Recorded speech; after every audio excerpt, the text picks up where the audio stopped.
Notícia: o resumo informativo de um fato ou assunto. Notícia no impresso, no rádio, na TV e na internet. De que forma a tecnologia digital interfere na produção de notícias? E que mudanças ela tem provocado no modo como acessamos o noticiário? Consumo de notícias no Brasil é o tema de hoje do Viver Ciência. O jornalismo tem uma função imprescindível em qualquer nação democrática: dar visibilidade às decisões econômicas, políticas e sociais. No nosso país, a população toma conhecimento dessas decisões, sobretudo pela televisão. O Brasil tem um passado bastante largo de desinteresse pelo letramento. No Brasil se lê pouco.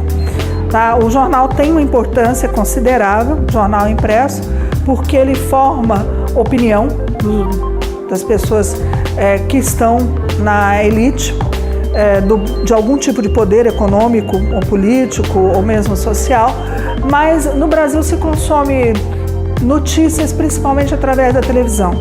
Mas nossa sociedade é digital e as notícias online ganham cada vez mais força.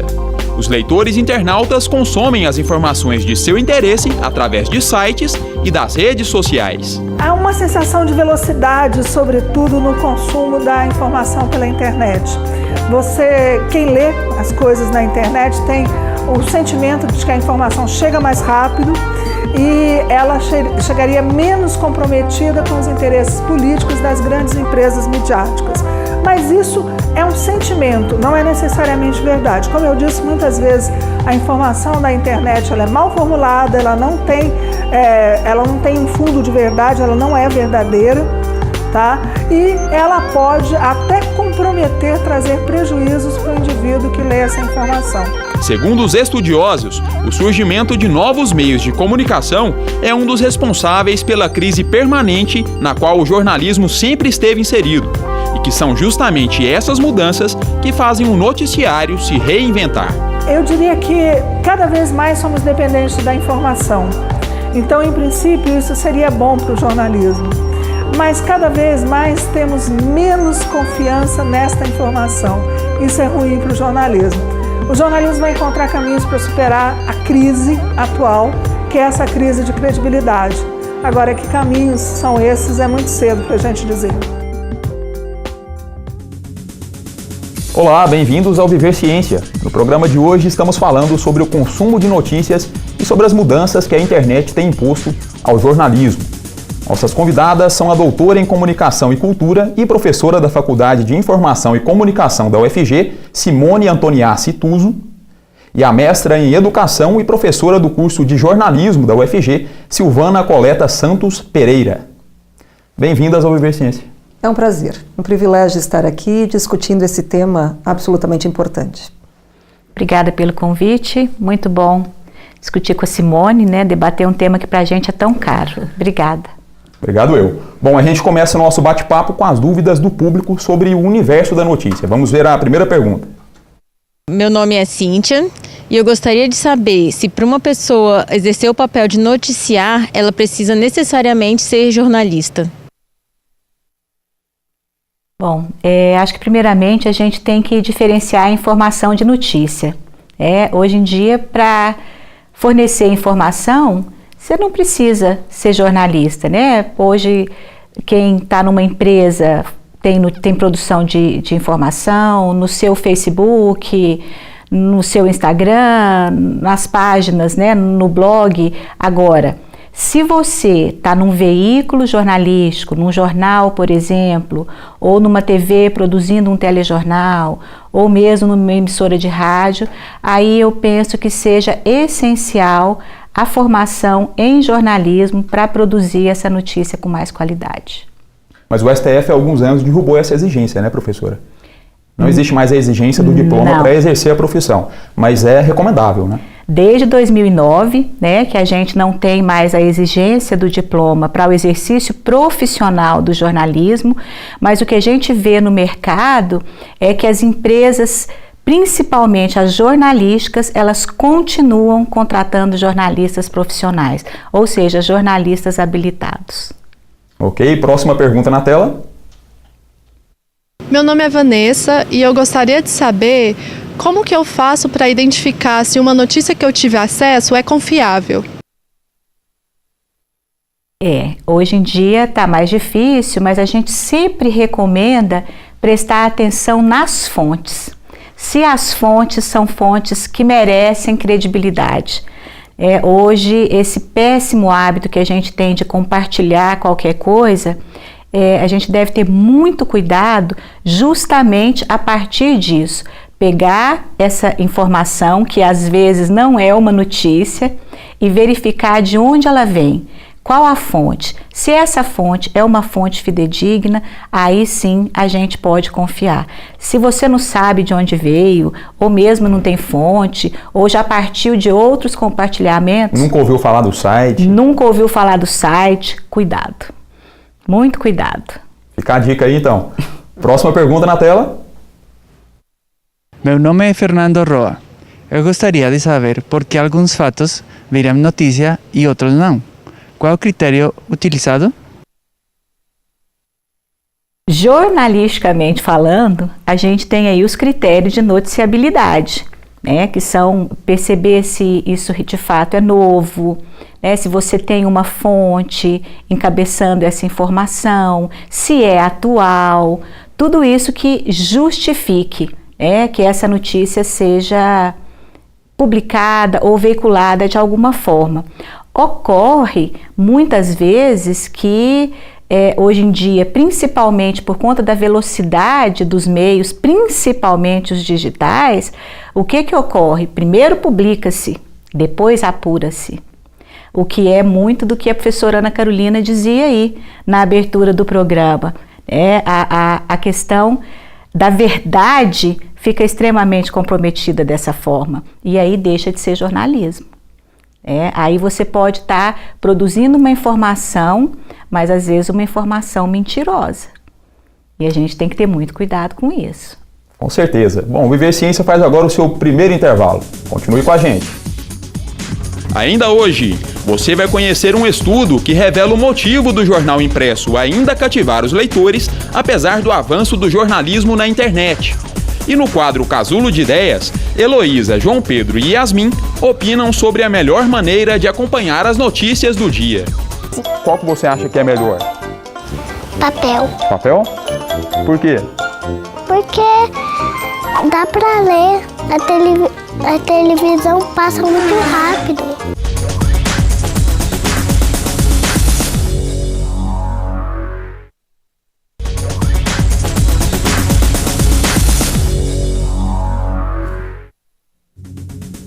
Estamos de volta com Viver Ciência, hoje falando sobre consumo de notícias. Nossas convidadas são as professoras de comunicação da UFG, Simone Tuso e Silvana Coleta. Por que será que as pessoas continuam a ler o jornal impresso em uma sociedade digital? Essa inquietação deu origem a uma pesquisa desenvolvida pela professora Simone junto aos leitores e profissionais da imprensa. Vamos acompanhar a reportagem. Foram entrevistados 78 leitores, 15 jornalistas e 5 editores no Brasil. Os leitores descreveram a leitura do jornal impresso como uma atividade cheia de significados. As pessoas me diziam, eu gosto do cheiro da tinta, eu gosto do som de virar as páginas, eu gosto do tato de pegar no papel, e eu gosto da calma que me traz para a visão. Eu não gosto de ler na tela do computador porque aquela luz me faz mal. E ele dizia também muito mais, ele dizia, e eu faço tudo isso tomando um café. E então ele contemplava 5 sentidos dentro de uma leitura plena de satisfação e de prazer. Os jornalistas e editores não foram capazes de perceber essa experiência sensorial com tantos detalhes. Para eles, os leitores permaneciam fiéis ao impresso por simples tradição. Além disso, os profissionais da notícia destacaram que o jornal de papel sobrevive porque dá sustentação a outras mídias. O jornal impresso, então, faz parte de uma cadeia produtiva midiática. Os conglomerados comunicacionais normalmente possuem todos esses pilares: jornal impresso, rádio, televisão, revista, plataformas na internet. E para essas empresas de comunicação, o jornal impresso tem um outro sentido, que é o sentido de um pilar de sustentação. um pilar de credibilidade. Então esse leitor, ele entende o jornal impresso como um eixo onde a credibilidade é maior do que nos veículos eletrônicos, a própria internet principalmente. A conclusão do estudo é que, contrariando as projeções mais alarmantes, o impresso não vai acabar por causa do jornalismo online, mas sim se modificar para contemplar uma nova realidade social. Do mesmo jeito que as pessoas diziam que a televisão ia acabar, que o rádio ia acabar quando a televisão surgiu, que o cinema ia acabar quando o videocassete surgiu, e eles não acabaram, eles se transformaram. Então a minha ideia é que o jornal impresso, ele está se modificando já, obviamente porque também tem entrado na internet, mas ele não acaba. Ele vai se adequar e se acomodar em um determinado público que continuará a comprar jornal impresso pelos mais variados motivos. Então eu acredito muito mais em uma adequação deste veículo numa nova sociedade e deste leitor nesta nova realidade, do que necessariamente um fim. Professora Simone, essa entrevista ela foi gravada num ateliê tipográfico da UFG. Foi bem simbólico esse cenário que a gente escolheu, muito, né? Muito. Você sabe que foi um privilégio quando vocês escolheram aquele cenário. Foi um privilégio estar naqueles tipos móveis metálicos, sabe, Silvana? Então, entrar ali e pensar um pouco no Gutenberg. Então, para a gente que trabalha com isso em sala de aula o tempo todo, estar no meio dos tipos móveis, mas mais importante, saber que aquilo ainda está em atividade, também foi uma grande surpresa. Então, saber que aqui mesmo na UFG existe isso, eles continuam produzindo alguns livros dentro ainda desta tecnologia, então foi muito significativo. Falar do jornal impresso naquele ambiente, de fato, foi muito, muito interessante. Bom, e essa pesquisa que a gente mostrou deu origem a esse livro aqui, Os Sentidos do Impresso. O Rogério está mostrando para a gente. Sentidos do Impresso. Então, professora, essa pesquisa deu origem a esse livro aqui, né? Sim. E essa pesquisa também foi desenvolvida em Portugal. Sim. Por que Portugal e quais foram as respostas que você encontrou por lá? Quando eu começo no Brasil, é um pouco do que a matéria já trouxe, e aí eu busquei em um outro país, onde a prática da leitura é desenvolvida, como a própria Ana Carolina coloca ali no início da matéria, o brasileiro não tem a prática da leitura, mas o europeu tem. Então a minha dúvida era, será que aquilo que eu encontro no Brasil, com os leitores, com os jornalistas, com os editores de jornal, eu também encontraria em um país onde a leitura é muito mais praticada no seu dia a dia? E eu vou para Portugal, poderia ter escolhido um outro país da Europa, mas escolher Portugal foi muito significativo exatamente pelo processo da colonização. Falam a mesma língua, enfim, tinha uma relação onde a pesquisa poderia ser desenvolvida dentro de uma continuidade. Não só eles falam a mesma coisa, os sentidos da leitura também afloram em Portugal, e lá eu descobri uma coisa muito importante. Eles fazem a leitura do jornal impresso em cafeterias, nas esplanadas. E há um coletivo mesmo não estando juntos. Então, ao estar no mesmo ambiente físico, alguém aqui lê uma matéria, faz um comentário, quase que para o ar, o outro que está na outra mesa responde, o outro lá do outro lado também responde, e eles consideram isso como uma leitura coletiva. E um deles me definiu da seguinte forma: mas a leitura é social, porque as redes sociais também podem ser presenciais. As redes sociais não são só virtuais. Então, ao ler o jornal em uma esplanada, em uma cafeteria, há também o sentido de tudo isso, tanto que eles estão na cafeteria por conta do café que o brasileiro já tinha narrado aqui, e ele diz, e além disso, eu ainda posso socializar com as outras pessoas que estão lendo também. Professora, você disse no final da reportagem que o jornal impresso ele não vai acabar, né? Ele vai se adaptar e já está se adaptando para não ser engolido aí pela internet. Que tipo de mudanças que são essas que estão em curso? De linguagem, de espaço para texto, espaço para fotografia, espaço para título. Uma adequação, eu defendo um tripé firmado em público, veículo e linguagem. Então, o veículo impresso também encontra o seu público e adequa a sua linguagem. Quando eu falo de linguagem, eu estou falando de toda uma estética da própria composição da produção do jornal impresso. Então, desde tamanho, de standard para tabloide, cada veículo, obviamente, precisa observar o público que está, com o qual está interagindo e pensar nessa adequação para esse novo público. Essa é uma aposta, obviamente, da mesma forma que essa pesquisa começou em 2013. Em 2013, todo mundo falava a mesma coisa já. O jornal impresso vai acabar. E não acabou, estamos em 2017. E, na minha opinião, há uma tendência de que não acabe.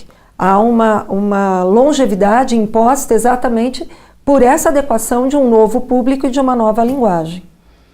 Eu penso que, nesse sentido, se a Simone permite, a forma com que vai isso para o jornal, a gente vai deixar de publicar só notícias e publicar mais análises, mais resenhas, mais comentários, porque aí, de fato, o jornal impresso ele não tem como concorrer com a internet na publicação de notícias, mas ele pode fazer um trabalho muito bem feito quando falar de análise de conteúdo, de uma reportagem mais vertical, mais aprofundada. Ok, o Viver Ciência faz agora mais um intervalo rapidinho. No próximo bloco tem Casulo de Ideias. Até já! Fique ligado que o Viver Ciência volta já.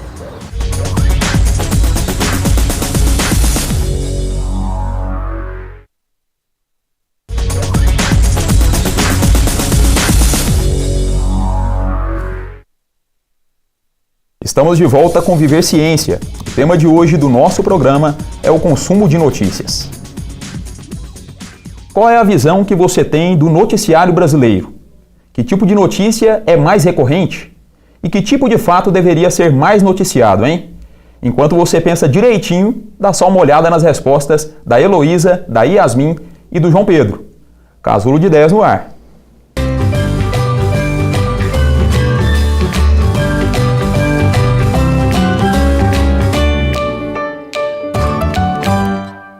Meu nome é João Pedro e eu tenho 6 anos. Meu nome é Yasmin e eu tenho 5 anos. Meu nome é Heloísa, eu tenho 9 anos. João Pedro, como você fica sabendo das notícias do que acontece na cidade? Eu vejo na televisão e no celular. Porque eu vejo as palavrinhas do jornal. No jornal e nas revistas. Qual que você acha que é melhor? Papel. Papel? Por quê? Porque dá pra ler. A televisão passa muito rápido. E que tipo de notícias que você acha que passa assim na televisão, que sai nos jornais? Se vai ser aniversário de alguém, vai ter festa. Você acha que sai mais notícia boa ou mais notícia ruim? Mais notícia ruim. Por quê? Porque eu não sei se é por causa da minha idade que eu acho ruim ou se é normal mesmo. Que tipo de notícia que você gostaria de ver no jornal? Boa, que a cidade tá limpa, que o céu tá brilhando. Heloísa, você acha que é importante a gente acompanhar as notícias do país? Sim. Por quê? Porque a gente fica mais ciente. O importante é você ler e saber.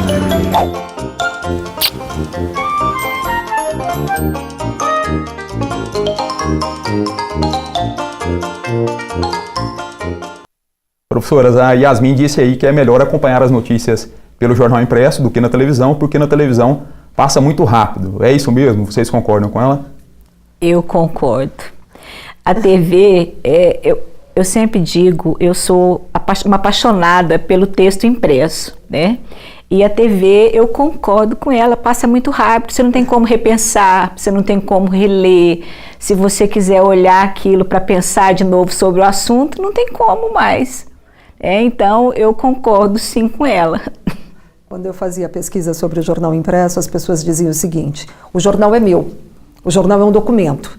Então, aquilo que eu leio hoje, eu guardo, leio amanhã novamente. Aquilo que está na televisão ou está na internet não é meu. Então, aquilo passou. E mesmo quando eu posso voltar à internet, ela já não é mais a mesma. Ela sumiu, foi modificada.